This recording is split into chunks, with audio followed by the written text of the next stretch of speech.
if you look at it from where NATO is at or where from the US is at, you can see there are times that that the US clearly is leading NATO missions, and it has control over those missions. And then Yeah. you can see at times when the EU is not on the same page.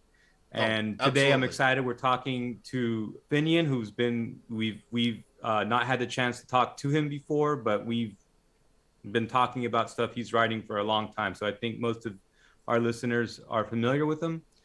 And I think the way appropriately to jump into it is to ask point blank. In the last series of articles you've written about U.S. Russia relations, you've been writing on the subject for quite some time.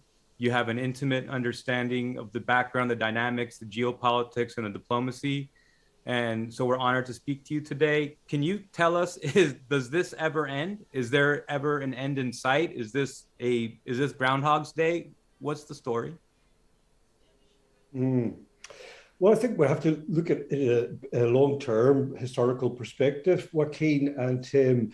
And I did an interview with Alex Craner there recently posted on Strategic Culture Foundation. And Alex did a great job at putting it into a long historical perspective where, in some ways, the NATO bloc and the US policy has really been a continuation of the pre-Second World War agenda of trying to curtail and contain Russia, well, the Soviet Union as it was then. And I think after the Second World War, NATO has really built on this agenda of trying to contain Russia. Alex Craner very eruditely explained how the Western powers saw the Soviet Union as a problem, an obstacle to their geopolitical interests, their imperial interests, and in many ways developed or cultivated fascism in Europe as a bludgeon or as a bastion against the Soviet Union. After the Second World War, the defeat of Nazi Germany, there was a kind of a resumption in that long-term deep policy to contain the Soviet Union. And after the Cold War ended in 1991, I think it's evident that the same agenda continues, and the agenda being to contain Russia, to neutralize it as a geopolitical pole or rival. And I think this is playing out more recently, in the last 30 years, this is playing out right as we speak. The inclusion of the Eastern European states to circle Russia and to pose a huge threat to Russia's national security and to kind of intimidate Russia into succumbing or to support to kind of accept the what they would like to Russia to be a subservient power. So I think that's it's a long-term historical rivalry that just hasn't come out of nowhere, hasn't just come out of in the last 10, 20, 30 years. This has been going on for over a century. Different characters have been involved in the power dynamic, but it's manifest today in the United States of America leading the NATO bloc. One of the things then is what's the underlying cause? Because the United States could be concerned about China. It's starting to be now, but what's the source of this rivalry that's been going on for decade after decade? Well, and I think China is perceived as part of the problem too. And it's all about imperial power and trying to assert kind of hegemony across the world. The Americans talk about the full spectrum dominance, and it's all about trying to isolate, trying to contain perceived rivals, Russia, China, previously the Soviet Union, communist China, during the classic Cold War phase, but it's all about, Tim, I think, to put it in a nutshell, it's about power control, geopolitical assertion of power, and to try to contain perceived rivals. And I mean, it's, China and Russia continually appeal for a multipolar, multilateral, cooperative international order, and those appeals are just rebuffed and rebutted by and repudiated by the United States and its partners, because to have that kind of multipolar, neutral sort of cooperative world is in some ways anathema to the American imperial power demands. That's very interesting. I mean, when we look at during the Cold War in the West, the pretext of anti-communism was a sufficient ideological weapon with which to bludgeon the news cycle and to imprint itself on popular consciousness. So there was this idea about the Soviet Union, but now it's been in excess of 30 years without the Soviet Union. And that seems to mean that the reasons for this ongoing geopolitical standoff are not really so much a conflict of that question, although certainly questions of worldview and global hegemony are on the table. Well, why is it then? How do you think it's been that Western propaganda machine has been able to pivot from the rationale being anti-communism over into this new paradigm where they attack Russia maybe from a type of left, sort of fake left, or that old sort of alliance between Trotskyism and social democracy, which also sort of made these left-wing attacks on the Soviet Union of its time? Mm-hmm. Well, I think, Joaquin, I think it's quite obvious that there's a struggle to find a kind of a fitting or a credible pretext for challenging Russia and China. I mean, in the old Cold War, if you like, the classic Cold War from the end of the Second World War to 1991, they could kind of formulate an anti-communist rationale or pretext for to explain or to justify their power contest. After the 1991 and the collapse of the Soviet Union, there's been a problem to try to find a fitting narrative or just a narrative that is plausible as to why they should try to contain Russia, because as you hinted there, ideologically, there's no longer that kind of communist versus capitalist kind of a contest. So, and the West has been struggling to find a plausible narrative with which to explain their hostility towards Russia and China, especially because Russia and China have repeatedly appealed for a multipolar world, a multilateral world, one based on abiding by international law, and can we not all get along type attitude. And that's in some ways very confounding for the Western powers who need to have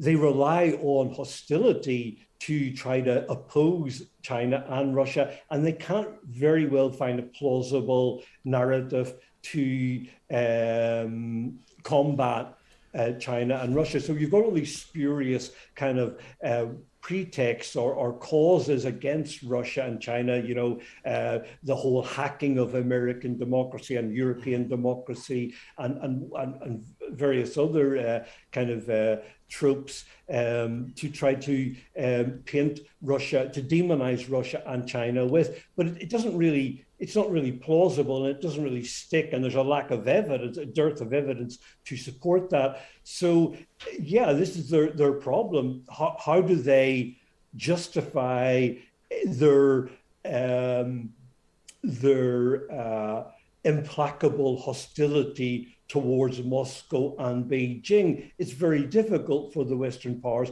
to come up with a plausible narrative. And it's filled in with all these other spurious kind of reasons for hostility that I think the public just don't buy. The Western public just doesn't buy it, and that this is leaving the Western planners with a real problem. And in some ways, they have to contrive a kind of an animosity towards Russia and China. For example, alleging that Russia is going to invade Ukraine, that it's trying to undermine Western democracy, and what have you. And it just doesn't deliver the plausible narrative that they require, that they need. So. Well, one thing about these narratives then, so Russia and China and some others have been sort of pushing the multipolar narrative, right? Okay, that we should organize international relations around a few different centers of power and everyone will be happier here.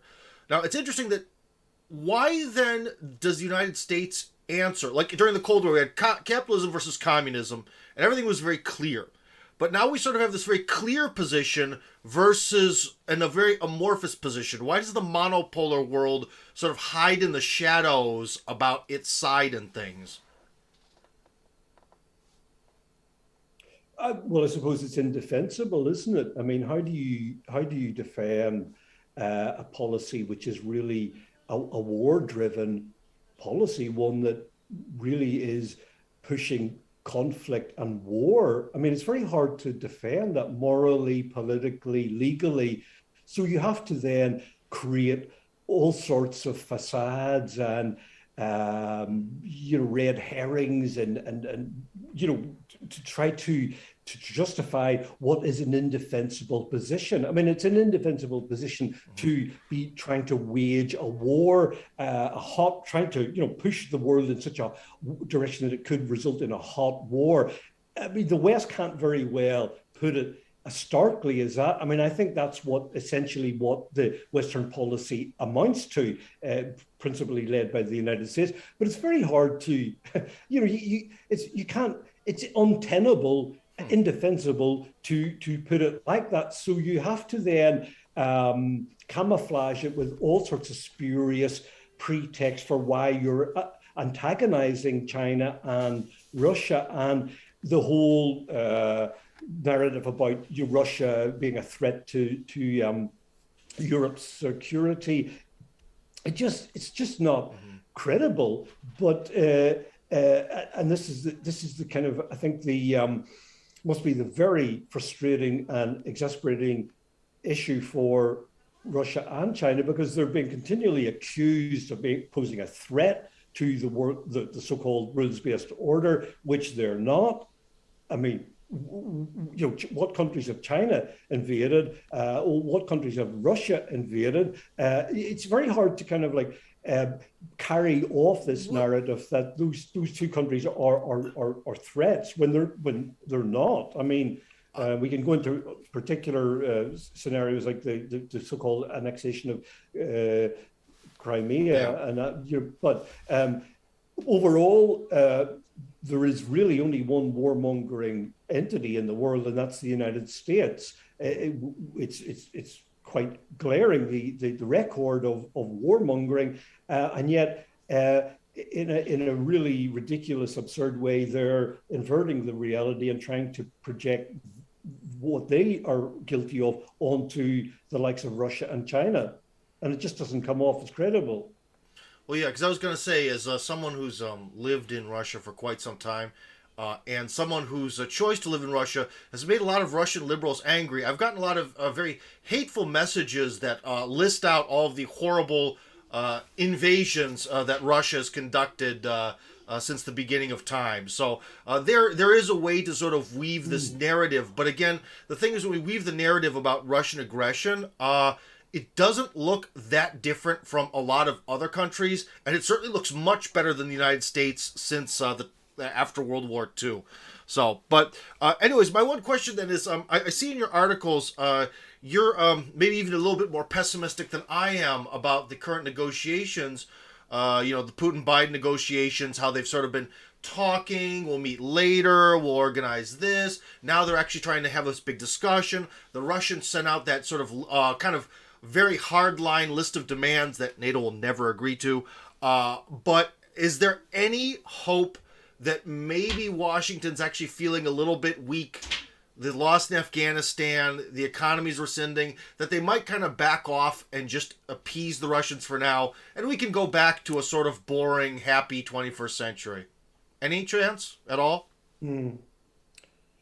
Well, Tim, I mean, I would be, as a human being, I hope that diplomacy can prevail and there can be some sort of reasonable discussions and kind of some compromise and some kind of détente can prevail.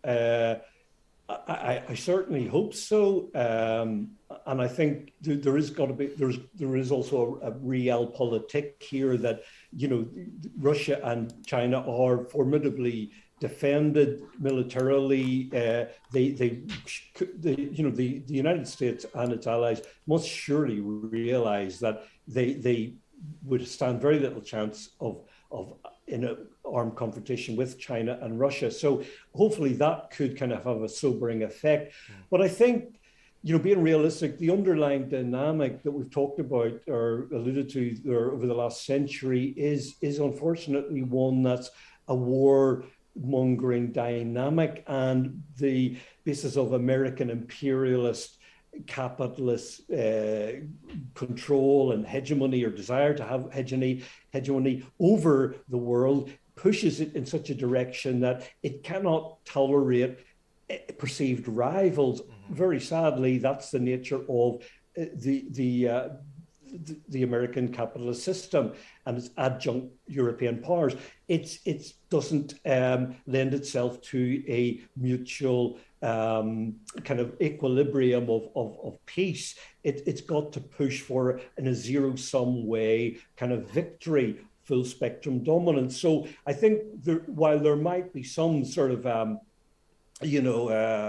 interim sort of like peace or stability perhaps might be secured, but I think this problem of conflict and underlying drive for war will always be a danger, and will always try to come to the surface because that's the nature of what the American power system entails. I think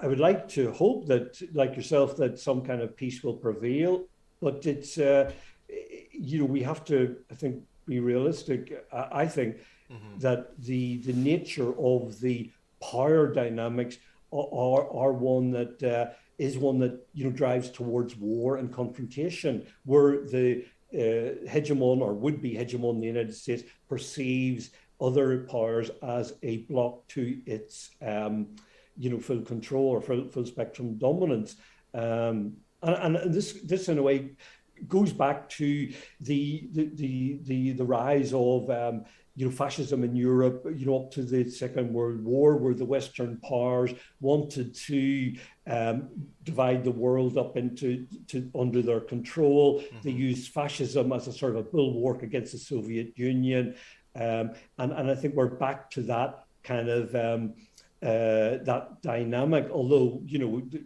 people don't talk about fascism these days, but I think that's still the nature of the dynamic to try to contain both Russia and China.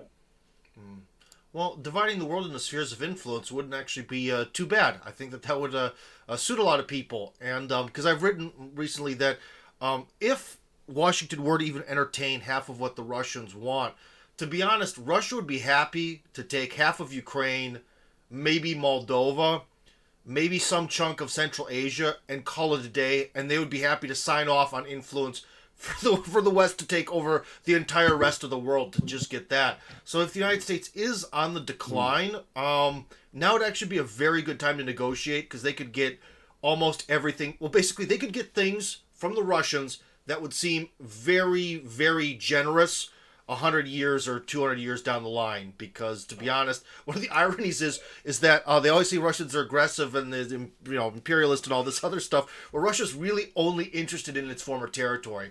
When you live here, Russia never talks about grabbing some island somewhere or going into something. Even the public was really worried about Syria until they were like, no, the Syrians are going to do 90% of the fighting. Then the public was like, oh, okay, well, then I guess that's acceptable. So it's just, first off, it's very frustrating, but it's just a good example that you could really negotiate an amazing deal with the Russians and keep them very placated. And also, there's a little bit of Russian arrogance, where if they were to be able to negotiate half of Ukraine back, they would consider that quite the win. And we won. We beat America and negotiated half of some worthless country while losing all of Europe. Because that's kind of what happened with the Crimea. I was sort of in the media, I was kind of the big downer, because they celebrated the return of the Crimea, but the motherland of Russia is like most of the rest of Ukraine, and that is definitely not in Russian hands. So I don't know, Joaquin, you look puzzled down there. Am I going off of my pro-Russian rants too deep? Are you on a rant? No. I had a question for our guest. When you look at in the U.S. with the neo-McCarthyism, and when you look at long-standing or unresolved labor disputes nationwide, labor problems, endemic labor problems with our version in the U.S. of austerity, which is not in the budget as austerity, but it's how the value of the interest rates are manipulated. So we have a unique function in the U.S. of doing austerity through interest rate manipulation. So when you look at the U.S. and xenophobia or the, Russiagate or any of this, how do you connect that to using these as pretexts for issues relating to labor, the historic turf of the left until, I guess, a sort of abandonment by the mainstream parties?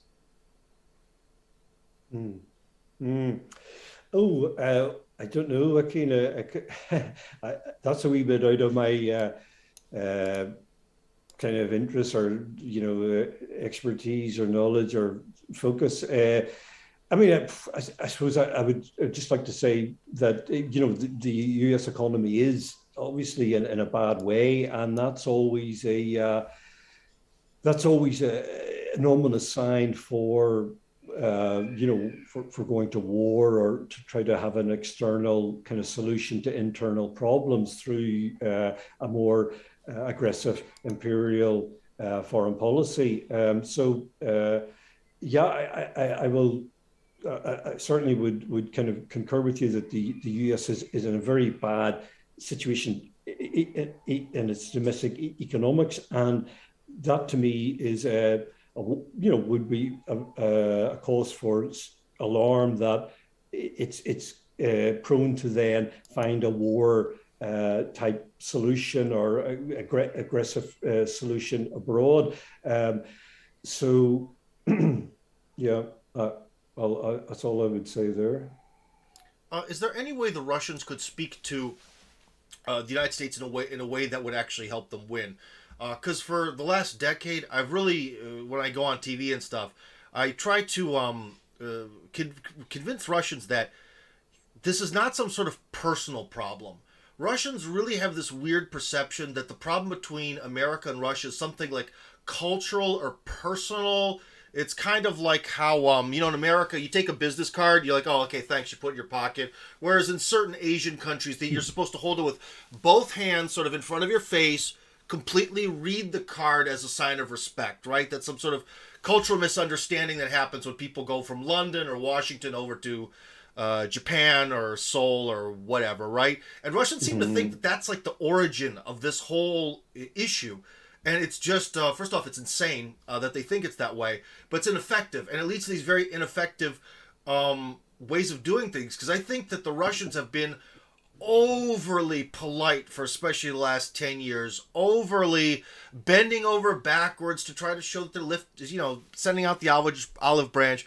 Whereas I think the real issue is they need to try to convince Washington that they're back, that they are the superpower that does need to be dealt with, that they are the bad guys from those Hollywood movies. And when you have that sort of a little bit of fear and a little bit of power, you get respect. So how do you think Washington or Moscow could better communicate? Mine is giving in to the negative stereotypes that Hollywood creates about Russia. What do you think? Well, I would definitely say that agree that Russia's weakness after the collapse of the Soviet Union definitely lent an arrogant, fed into an arrogance and a power craziness among the Americans to expand NATO and expand its power generally and to wage wars. I mean, it's no coincidence that after the Soviet Union fell apart, that the Washington went on a complete rampage around the world with war after war. So yes, Russia's weakness has been part of its, has been an enemy to itself in that it's encouraged lots of bad behavior by the United States. I think the turning point was, Syria, when Russia showed its military power had been recovered, and presently Russia is capable of asserting its red lines around its borders, and this has got the United States and NATO's attention after 3 decades of pretty much having a free reign and total abuse of power. Yes, I mean, I think power dynamics are such that you have to sometimes speak the language of power back, and politeness is something that can be just, and diplomacy can be just something that's abused or taken for granted or ignored, and you need to have some power to back up your appeals to international law, which I think Russia and China both are able to assert now. Some serious power along with their demands in a way that has if you could put it like this, Russia has resurrected itself from those terrible years in the 1990s under Yeltsin. And I think Putin that's why he's such a bête noire and such a demon figure for the West, because and also China's president Xi Jinping, there is a frustration and a consternation among the West that they have no longer got the untrammeled free reign that they desire. A little less than a month ago, you were writing about the U.S. Russia talks, and on the one hand, you were explaining how the diplomatic corps from Russia were superior, that they were better diplomats. At the same time, you also articulated to the readers, I think, that that Russia might be being lured into a trap, I think. Was your opinion at the time. Perhaps you could help us, or you could expand upon this. On the one hand, their statecraft is very good, or their diplomatic mission does very good work, and on the other hand, maybe there's a trap that they were not capable of seeing, or they might needed to have been alerted to. Well, I think Russia's diplomatic corps is impeccable with Sergei Lavrov, Sergei Ryabkov, Alexander Kryshko. I mean, they've got such a strong team of diplomats and thinkers who are very knowledgeable on world affairs and history and international law. I think, without sounding too crude about it, but I think they can wipe the floor with Western counterparts. I mean, it's quite obvious whenever they do engage that the Russian diplomats are head and shoulders above their Western counterparts in terms of their command of historical and legal context. They've got the facts on their side about any number of international issues. So it's not a question of diplomatic or intellectual ability whatsoever. But I think the present talks, in some ways, I think there's a danger, and I'm quite sure the Russians the Kremlin is well aware of this. So they don't need me to point this out. I'm sure they're very well aware of it. That there is a danger that you can get embroiled in a rabbit hole situation and a hall of mirrors situation where absurdities are communicated and you're supposed to kind of reciprocate with non sequiturs and absurdities and illogical kind of propositions. And that's why I think the Russians are very assertive that there has to be some kind of narrow time frame about these discussions. There has to be deliverable, tangible, legal treaty type results out of these talks, that these talks can't be just talks about talks about talks that go on forever, that only end up enervating the Russian side through really fatuous argumentation that leads to nowhere except for more confusion and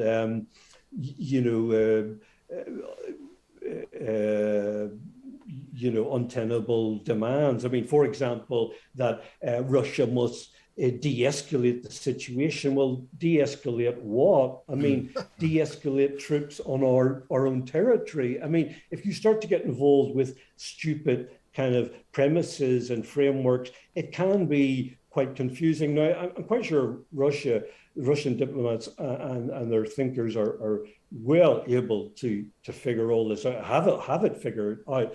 I just wish to point out in that article that you referred to there, Joaquin, that can be a danger in negotiations, that you end up becoming spun and riven with all sorts of false premises and frameworks that can lead to a muddying of the water or of the debate, instead of it remaining a clear framework where there are red lines. There must be some sort of abiding by these red lines. It can end up in a situation where it becomes, quite frankly, absurd and like a Alice in Wonderland situation where you're trying to disprove negatives and what have you. Like, as I say, Russia de-escalate its forces. I mean, how does Russia satisfy that demand, which the NATO people, the American Wendy Sherman and her other NATO partners were kind of promulgating this week, that for there to be progress, then Russia must de-escalate. Russia must choose diplomacy rather than confrontation. Well, that's a false premise and a false choice. It's an impossible choice, and the danger is that the Russians can be lured into a sort of a never-ending hall of mirrors, and in the meantime, the situation just continues to deteriorate. I mean, this week, I don't know if you got the reports, but this week the Baltic states were appealing for more troops in the Estonia, Lithuania, and Latvia, they want more troops. And this is at the same time that the Russians are engaging with supposed NATO leaders to talk about scaling back. So, talks can be just a cover for an ongoing process of undermining Russia's security. And I think the Russian leadership is obviously, I think they're mindful of that, and that's why they're insisting on, no, this got to be a tight framework, tight deliverable debate here, where there's certain end products that need to be delivered swiftly and clearly to satisfy our security demands. And I've got one kind of less major question I wanted to ask you before we get going, and that's the color revolution in Kazakhstan. Boy, did that end quick, and boy, did it happen just a few days before the negotiations were going to begin. Of course, a coincidence doesn't prove a conspiracy, but certainly an interesting coincidence. So, do you think that in any way the results of what happened in Kazakhstan are going to play a role in these negotiations, or did that not really change anything about the general trajectory between Russia and the United States? I think at first I was concerned that they would undermine Russia's moral and political authority to negotiate this week in Geneva and Vienna and Brussels with the US and the NATO, their NATO partners. I thought the Kazakh situation would impinge on Russia's position, undermine Russia's position, but quite surprisingly, the Kazakh turmoil seems to have abated, seems to have been brought under control. I would agree with you, your suspicion there that there was something extraordinary in what happened in Kazakhstan, that there was an external input into creating that situation for the very purpose of trying to distract Russia and undermine Russia.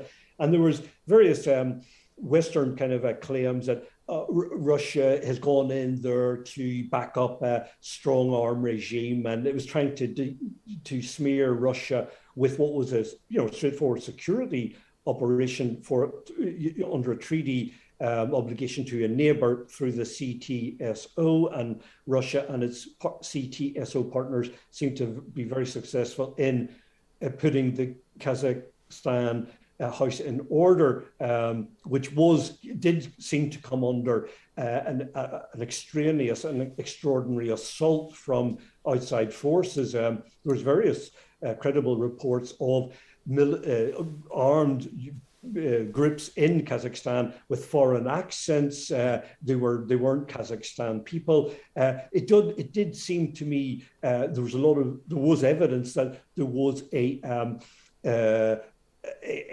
subversive assault on that country, and I think it was for the purpose of trying to unsettle Russia, to distract Russia from the main negotiations with the US and NATO this week.